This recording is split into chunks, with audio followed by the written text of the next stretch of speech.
Hello students, welcome है आपका my IGNOU solutions में। एंड आज हम आप लोगों के लिए लेकर आए हैं MPSC 001 के solved assignment India and the world. तो ये हमारे जो असाइनमेंट हैं ये बिल्कुल फ्री होने वाले हैं, इसके लिए आपको कोई भी चार्जेस नहीं देना। ये सारे असाइनमेंट हमारी वेबसाइट पर, हमारी वेबसाइट का नेम है www.myignusolution.com। तो ये myignusolution.com पर अवेलेबल हैं। आप डायरेक्ट गूगल पर जाकर माई इग्नू सॉल्यूशन लिख सकते हैं, वहाँ से असाइनमेंट्स ले सकते हैं। आज के इस वीडियो में मैं आपको यही बताने वाली हूँ कि किस तरीके से आप सॉल्व्ड असाइनमेंट ले सकते हैं। और ये जो असाइनमेंट होने वाले हैं ये बिल्कुल फ्री ऑफ कॉस्ट होने वाले हैं। तो चलिए शुरू करते हैं। तो असाइनमेंट शुरू करने से पहले मैं आपको एक इन्फॉर्मेशन बताना चाहूँगी। जिन भी स्टूडेंट्स का एडमिशन दिसंबर 2019 से जनवरी 2020 को हुआ था, उन पर्टिकुलर स्टूडेंट्स के लिए ही ये 20-21 के असाइनमेंट्स हैं। और मैं आपको बता दूं, इसकी जो लास्ट डेट है वो सितंबर की है। और मैं आपको यही कहूँगी कि सितंबर से पहले इसको जमा करवा दें, क्योंकि जल्दी जमा करवाएंगे तो जल्दी आपको अपने असाइनमेंट का जो स्टेटस है वो दिखाई दे जाएगा और आपके मार्क्स आपको अच्छे से मिल जाएंगे। तो चलिए शुरू करते हैं। सबसे पहले फर्स्ट क्वेश्चन हम डिस्कस कर लेते हैं। ओके, सो ये हमारा क्वेश्चन पेपर है। सबसे पहले मैं आपको ये बता देती हूँ, इसमें सबसे पहले जो हमें कोई भी 5 क्वेश्चन के आंसर देने हैं। और ये जो 5 क्वेश्चन के आप आंसर देने वाले हैं ये 500 वर्ड के होने चाहिए, यानी आपको 500 वर्ड से ज़्यादा नहीं लिखना और 500 वर्ड से कम नहीं लिखना। एंड आपको अटेम्प्ट करने at least 2 questions from the each section. यहाँ पे सेक्शन 2 हमें दिए गए हैं, इसमें से 5-5 क्वेश्चन दिए गए हैं, जिसमें से आपको कोई भी सेक्शन में से कम 2 क्वेश्चन तो लेने ही लेने हैं। ओके, और हर क्वेश्चन का जो मार्क्स है वो इक्वली डिवाइडेड है, तो 20 मार्क्स का पर क्वेश्चन है। यानी आपको इस पूरे जो ये 10 क्वेश्चन दिए गए हैं दोनों सेक्शंस के मिला के, इनमें से टोटल 5 करने हैं। तो आप या तो सेक्शन 1 में से 3 क्वेश्चन ले लीजिए, सेक्शन 2 से 2, या आप सेक्शन 1 से 2 क्वेश्चन ले लो, सेक्शन 2 से 3। तो ये आपके ऊपर है। तो यहाँ पे सबसे पहला क्वेश्चन हमारे पास आता है, highlight the points of divergence in the realist and interdependence approaches to the study of Indian foreign policy.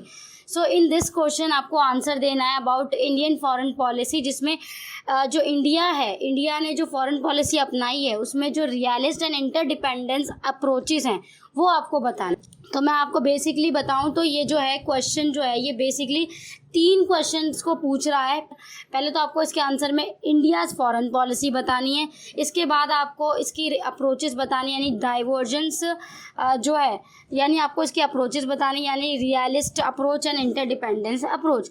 तो ये बेसिकली आप दोनों को मिक्स करके इसको एक अच्छे से बैलेंस आंसर बना सकते हो। इसके बाद नेक्स्ट क्वेश्चन है, explain the determinants of India's foreign policy. तो this is very easy question actually. अगर आप इसको सर्च भी करेंगे इंटरनेट तो आपको इसके कई सारे मतलब आंसर्स मिल जाएंगे, लेकिन आपको आंसर अपने अकॉर्डिंग ही लिखने हैं। सबसे पहले you have to explain the what is the India's foreign policy, then उसके बाद आपको उसके डिटर्मिनेंट्स एक्सप्लेन करने हैं। एंड इसके बाद then after don't forget to write the conclusion, because the conclusion is very very important. जो आप MA सेकेंड ईयर कर रहे हो तो इसके लिए conclusion is very important. The next question which we have is the discuss the role of parliament in foreign policy making. How do the parliamentary committees help in formation of foreign policy making? तो आपको मैंने जैसे कि बताया इग्नू जो है, मैंने जैसे कि आपको फर्स्ट क्वेश्चन बताया था कि 3 क्वेश्चन पूछ रहा है, इसी तरीके से इसमें भी, इस क्वेश्चन में भी ये जो पूछा जा रहा है, पहले तो यहाँ पे फॉरेन पॉलिसी किस तरीके से बनाई जाती है, एक तरीके से आपको फॉर्मुलेशन बतानी है। एंड देन आफ्टर आपको इस पार्लियामेंट्री कमेटी जो है वो किस तरीके से हेल्प करती है to making the foreign policy. And then after आपको जो है बेसिकली रोल बताना है कि पार्लियामेंट का क्या रोल रहता है।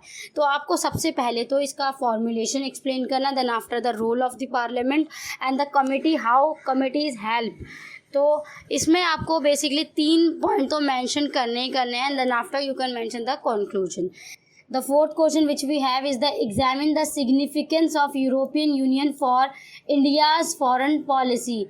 Actually it is the subject for India and the world. तो आपको इसमें फॉरेन पॉलिसी पढ़ने को मिलेगी।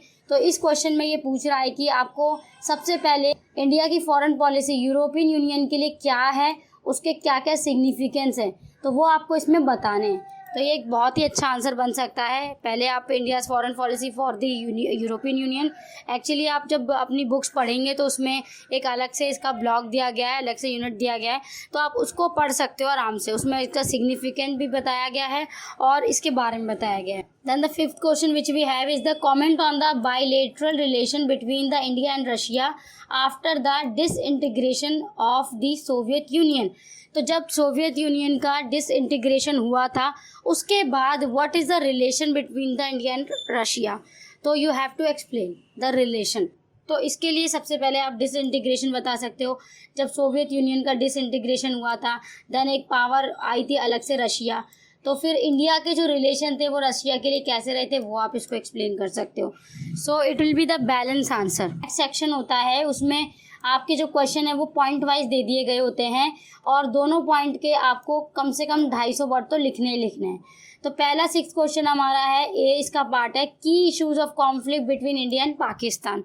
तो ये जो कॉन्फ्लिक्ट है बिटवीन इंडिया एंड पाकिस्तान, इसके इश्यूज बताने हैं आपको इसमें। तो आप मेक श्योर कीजिएगा 250 वर्ड से ज़्यादा ना हो आपका और आपके आंसर में काफ़ी अच्छे से पॉइंट्स इंक्लूड हो। इसके अलावा सेकंड हमारा जो पॉइंट है वो है की features of India's nuclear policy. तो इंडिया की आपको न्यूक्लियर पॉलिसी इसमें बतानी क्या क्या फीचर्स है उसके, वो आप अच्छे से एक्सप्लेन कर सकते हो। Then the 7th question is about India's bilateral partnership with ASEAN, a group of Asians. तो ये एशियान काफ़ी अच्छा है ग्रुप है, ठीक है। इसकी फुल फॉर्म भी है साउथ ईस्ट एशियन नेशंस है, ये एक ग्रुप है। तो उसमें इंडिया का क्या पार्टनरशिप है विद दिस ग्रुप, तो वो आपको इसमें बताना है। Then the next part is geostrategic importance of Central Asia. तो सेंट्रल एशिया का क्या जियोलॉजिकली स्ट्रैटेजिकली इम्पॉर्टेंस है वो आपको इसमें बताना है। सो इन दिस क्वेश्चन आपको बताना है इंडिया का एक रिलेशन लैटिन अमेरिकन कंट्रीज़ के साथ क्या क्या है। इसके अलावा बी पार्ट है इसका इंडिया अफ्रीकन रिलेशन।